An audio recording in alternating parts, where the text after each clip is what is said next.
ওমরার শুরু থেকে শেষ পর্যন্ত কি কি কাজ করতে হয় যদি দয়া করে একটু বলতেন। ওমরার কাজগুলো খুব বেশি না, আমরা মনে করি ওমরা অনেক জটিল কোনো কাজ। ওমরা পারফর্ম করা এটা খুব সহজ একটা কাজ। সর্বপ্রথম কাজ হলো আপনার দেশ থেকে আপনি যখন যাবেন মিকাতে গিয়ে গোসল করে উত্তম রূপে হাতের চুল নখ ইত্যাদি, শরীরের চুল নখ ইত্যাদি থাকলে অবাঞ্ছিত এগুলা কেটে পরিষ্কার হয়ে ফ্রেশ হয়ে গোসল করে এহরামের কাপড়, সেলাই ছাড়া কাপড় পরবেন, পরে লাব্বাইকা উমরাতান নিয়ত করবেন। কারোর পক্ষ থেকে করলে লাব্বাইকা উমরাতান আন অমুক অমুক মনে মনে নিয়ত করলে হবে, জমুকের তরফ থেকে লাব্বাইকা উমরাতান, বাস নিয়ত করে ফেললেন। এরপরে আপনি রওনা দিবেন। সাধারণত বিমানে গেলে মিকাত থেকে এহরাম পরা যায় না, তাহলে আপনি ঢাকা এয়ারপোর্ট থেকেও পড়তে পারেন, অথবা এহরামের কাপড় নিয়ে বিমানে ঘোষণা দেয় যে এখন আমরা মিকাত ক্রস করব, তখন আপনি পরে ফেলতে পারেন যদি অল্প সময় পান। আর নাহলে এখান থেকে এহরামের কাপড় পরে থাকলে নিয়তটা তখন করলেন লাব্বাইকা উমরাতান, বাস শুরু হয়ে গেল এহরাম পরা, একটা কাজ শেষ। এহরাম পরার পরে আপনি তালবিয়া পড়বেন, লাব্বাইক আল্লাহুম্মা লাব্বাইক লাব্বাইক লা শারীকা লাক লাব্বাইক ইন্নাল হামদা ওয়ান নি'মাতা লাকা ওয়াল মুলক লা শারীকা লাক। এটা পাঠ করতে করতে আপনি পুরো পথে যেতে থাকবেন। পুরুষরা জোরে জোরে পাঠ করবে, মহিলারা আস্তে আস্তে, বাস দুইটা কাজ হয়ে গেল। এহরাম পরা, গোসল করে উত্তম রূপে মিকাত থেকে নিয়ত করা এবং তালবিয়া পড়তে থাকা। এরপরে আপনি যখন মক্কা যাবেন, হারামের কাছাকাছি যাওয়ার পর হারামে কাবা শরীফ দেখে তওয়াফ শুরুর আগ পর্যন্ত আপনার তালবিয়া পড়তে থাকবে। মসজিদে প্রবেশের সময় মসজিদে প্রবেশের সুন্নাহগুলো পড়বেন, আদায় করবেন, করে ভিতরে ঢুকে শুরুতে আগে তওয়াফ শুরু করবেন। 7টা চক্কর দিবেন। কাবাগরের হাজরা আসদ পাথরকে বাম পাশে রেখে ডান পাশে সবুজ লাইট রেখে বিসমিল্লাহি আল্লাহু আকবার বলে আপনি তওয়াফ শুরু করবেন। 7 বার চক্কর দিবেন, 7 বার। এই 7 বার চক্করের প্রত্যেক চক্করে আলাদা দোয়া নেই, তবে এই চক্করে দোয়া কবুল হয়। দারুণ দোয়া কবুলের একটা জায়গা। মনে আল্লাহর কাছে যত চাওয়া সেগুলো পেশ করবেন। এবং আপনি রুকনে ইয়ামানি বলে কাবার 4টা কোণার একটা কোণাকে, অর্থাৎ হাজর আসদ পাথর যে কোণা তার আগের যে কোণাটা আছে তওয়াফ করতে যেটা তার আগে পড়বে ওইটাকে রুকনে ইয়ামানি বলে। ওই কোণা থেকে হাজর আসদ পাথর কোণা, এই দুটার মাঝখানে একটা দোয়া আছে, রব্বানা আতিনা ফিদ দুনিয়া হাসানা ওয়া ফিল আখিরাতি হাসানা ওয়া কিনা আযাবান নার। আর যেহেতু এটা আপনার তওয়াফে জিয়ারা বলে, এটা প্রথম তওয়াফ, অতএব ওমরার তওয়াফ, এই জন্য আপনি এহরামের কাপড় পুরুষরা ডান পাশের বগলের নিচ দিয়ে বাম পাশে কাঁধের উপরে ফেলবেন। এটা করবেন। এটা করে আপনি এই তওয়াফটা শেষ করবেন।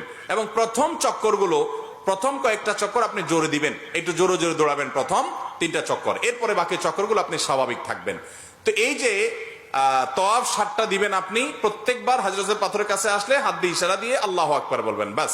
আবার আপনি দোয়া করতে থাকবেন, এভাবে 7 চক্কর দিবেন। তওয়াফ করা শেষ, আপনি মাকাম ইব্রাহিমকে সামনে রেখে অথবা হারামের যে কোনো জায়গা দাঁড়িয়ে 2 রাকাত সালাত পড়বেন। প্রথম রাকাতে সূরা কাফিরুন, দ্বিতীয় রাকাতে সূরা কুল হুয়াল্লাহ। আর এই নামাজের আগে সম্ভব হলে কাবা ঘরের যে চৌকাট মুলতাজাম বলে ওইটা ধরে আপনি আল্লাহর কাছে দোয়া করবেন।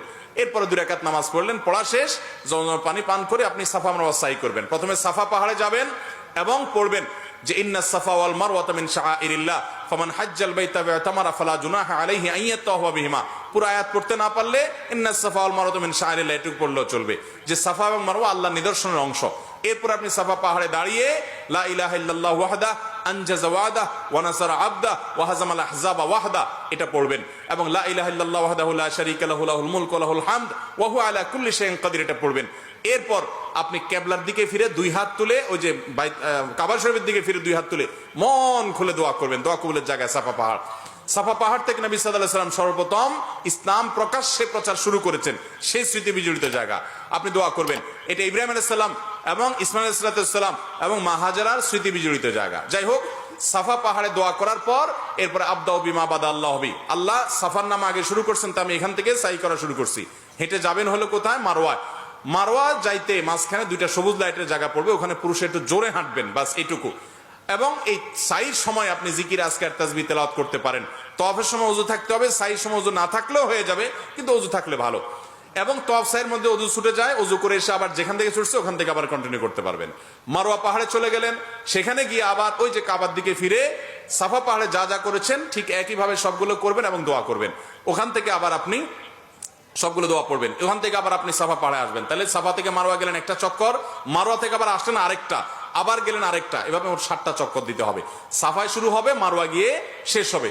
যে আসলে একটা না, গেলে একটা, গেলে আরেকটা, আসলে আরেকটা, এবার মোট 7টা হবে। 7 চক্কর শেষ, আপনার ওমরা শেষ। এরপরে পুরুষরা মাথা চুল চেঁচে ফেলবেন, নাচ আসতে পারলে পুরো মাথার চুল ছোট করতে হবে, 2-4টা সামান্য একটু ছোট করলে হবে না। মহিলারা তাদের মাথার চুলে সামান্য অল্প একটু ছোট করলে হবে। তাদের এহরাম হলো তারা স্বাভাবিক পোশাক আশাক পরবে, অতিরিক্ত সাজসজ্জা করবে না, এবং তারা মুখমণ্ডল এটার উপরে যদি ওড়না দিতে হয় অন্য পুরুষরা থাকে তাহলে সেটা যাতে আপনার মুখ বেঁধে রাখা না হয় সেটা খেয়াল রাখবে, কাপড় টেনে রাখবে যাতে পরপুরুষরা না দেখতে পারে। আর কোথাও পরপুরুষ না থাকলে মুখ খোলা রাখবে এহরাম পরা অবস্থায়। আর এহরাম পরা অবস্থায় পুরুষরা সুগন্ধি ব্যবহার করবে না, সেলা আলা পোশাক পরবে না, আন্ডারওয়্যার পরবে না, মাথায় টুপি মাথা ঢাকবে না, এই সমস্ত কাজ করবে না। কোনো পশু পাখি এমনকি আপনার মশা টশা ইত্যাদিও মারবে না, যথাসম্ভব তাড়িয়ে দিবে। অর্থাৎ এক কথায় এহরাম পরা অবস্থায় নিষিদ্ধ কাজগুলো সব করবে না। সাফা মারওয়ার সাই শেষ, মাথা মুন্ডানো শেষ, এখন তিনি হালাল হয়ে গেলেন। এখন যেগুলো নিষিদ্ধ ছিল এহরাম অবস্থায় সেগুলো সব এখন যায়, সেলাই করা পোশাক করতে পারেন। তার ওমরা শেষ হয়ে গেল। অত্যন্ত সহজ এবং খুব আপনার অল্প কয়েকটা আমল এর মাধ্যমে ওমরা সম্পন্ন করা যায়। আমরা যারা ওমরা করি নাই, আল্লাহ তাআলা আমাদেরকে জীবনে বারবার ওমরা করার তৌফিক দান করুন। আর যারা আগে একবার করেছেন, আল্লাহ রাব্বুল আলামিন তাদের সবাইকে আবার ওমরা করার তৌফিক দান করুন। বাইতুল্লাহ যাওয়ার যে স্বাদ, ভাইরা আমার, এই স্বাদটা আস্বাদন যে করে নাই সে বুঝবে না যে আল্লাহর জমিনে কত বেশি স্বাদ এবং তৃপ্তি আল্লাহর ঘরের জিয়ারতের মধ্যে। আল্লাহ আমাদের সবাইকে এই স্বাদটা বারবার আস্বাদন করার তৌফিক দান করুন। এই স্বাদ আস্বাদন করা ছাড়া আল্লাহ তাআলা আমাদের কাউকে যেন মৃত্যু না দেন সেই তৌফিক দান করুন।